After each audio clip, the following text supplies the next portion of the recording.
প্রথম শ্রেণীর প্রিয় বন্ধুরা, আজ তোমাদেরকে শেখাবো ৪১ পৃষ্ঠার যোগ অঙ্কের ৪ দাগ এবং ৫ দাগ। এটা কিন্তু তোমাদের ক্লাস 1 এর গণিত বইয়ের ৪১ পৃষ্ঠায় তোমরা কিন্তু অঙ্ক ২ টা পেয়ে যাবে। তো চলো আমরা শুরু করি। এখানে প্রথমে ৪ দাগে কি আছে সেটা আমরা পড়ি। দেখো প্রথমে লেখা আছে মিলিদের বাগানে একটি গাছে ৩টি এবং অন্য একটি গাছে ৪টি গোলাপ ফুটেছে।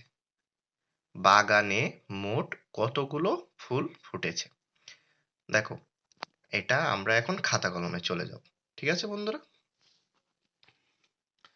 দেখো বন্ধুরা, আমি ৪ দাগটা এখানে পাতিয়ে নিয়েছি।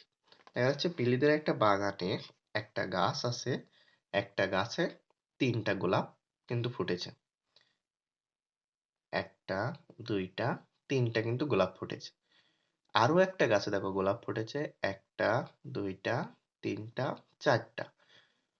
উত্তর চেয়েছে বাগানে মোট কতগুলো ফুল ফুটেছে। তাহলে মোট বললে আমাদেরকে যোগ করতে হবে।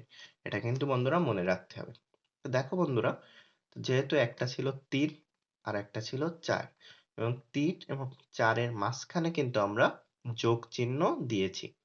তাহলে আমাদের মোট কতগুলা মোট কতগুলা গোলাপ হয়েছে আমরা কিন্তু এখান থেকে গুনলেই বুঝতে পারবো। দেখো ১, ২, ৩, ৪, ৫, ৬, ৭। তাহলে টোটালে ৭টা গোলাপ ফুটেছে। তা আমরা কিন্তু এখানে ৭ লিখে দিতে পারবো। এটা যেহেতু লেখা অঙ্ক, সেহেতু তোমরা কিন্তু উত্তর লেখার সময় এমনভাবে লিখতে পারো যে উত্তর মোট ৭টি। এখানে ৭ দিয়ে দিবা। মোট ৭টি ফুল ফুটেছে। খেয়াল করলো এই লেখাটা কিন্তু তোমাকে মুখস্থ করতে হবে না। এইখান থেকে লিখবা। দেখো দেখো এখানে যে লেখা আছে মোট কতগুলো ফুল ফুটেছে। যে মোট কথাটা কিন্তু তুমি লিখবা। লেখার পরে কতগুলোর জায়গায় লিখবা যে ৭টি আর ফুল ফুটেছে। তাহলে তোমার কিন্তু ৭টি লিখলেই হয়ে যাচ্ছে। বাকি উত্তরগুলো তুমি সহজেই লিখতে পারবা। আমরা এখন ৫ দাগটা একটু আমরা পড়ি। ৫ দাগে দেখো আছে, আমরা একটু নিচে যাই। দেখো, একটি বাগানে ৫টি প্রজাপতি খেলা করছিল। মানে একটা বাগানে প্রজাপতি ছিল কয়টি? ৫টি। পরে আরো ৩টি প্রজাপতি সেখানে আসলো। মানে ৫টা খেলা করছিল, পরে আরো ৩টে সেখানে এসে যোগ হলো। এখন বাগানে কয়টি প্রজাপতি হলো? তাহলে এটাও আমাদের মোট বের করতে হবে যে কয়টি প্রজাপতি হলো। তা চলো আমরা খাতা কলমে চলে যাই। দেখো, একটি বাগান আছে, সম্পূর্ণ একটা বাগান। বাগানে প্রথমে ৫টি প্রজাপতি কিন্তু খেলা করছিল। এই একটা প্রজাপতি, ২টা, ৩টা, ৪টা, ৫টা। পরে সেখানে আরো ৩টি প্রজাপতি আসলো। ১, ২, ৩। তাহলে একসাথে যেহেতু এখন বলছে বাগানে কতটি প্রজাপতি এখন হলো, তার মানে একসাথে করতে হবে, যোগ করতে হবে। তা দেখো আমরা লিখে নিচ্ছি ৫ যোগ ৩। এখন আমরা যোগ করি।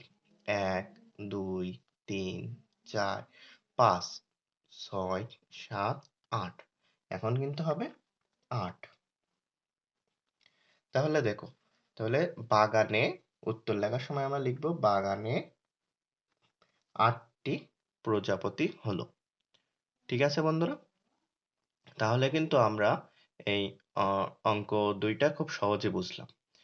তা এখন আমরা একটু বিস্তারিত বলতে একই অঙ্ক আমি তোমাদেরকে আরো একটু বুঝিয়ে দিব। যে এই প্রথম যে দাগটা ৩ যোগ ৭, এটা তুমি অন্যভাবেও কিন্তু যোগ করতে পারবে।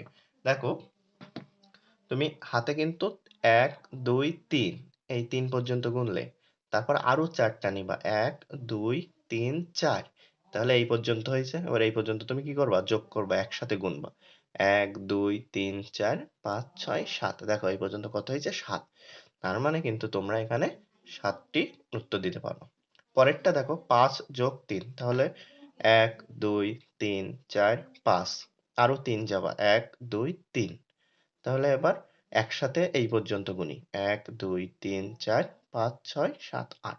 দেখলে বন্ধুরা কত সহজ? বা তোমার পরীক্ষার সময় তো এভাবেতে তোমরা আঁকাতে পারবা না, বা দেওয়া থাকতে পারে। কিন্তু যদি আঁকাতে না পারো সেক্ষেত্রে তোমরা কিন্তু দাগ টেনে নিতে পারো।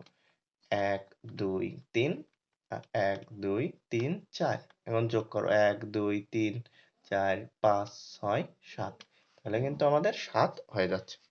তো আশা করি বন্ধুরা তোমরা বুঝতে পেরেছো। তোমরা তোমাদের ক্লাসটা কেমন লেগেছে অবশ্যই জানাবে। ধন্যবাদ বন্ধুরা।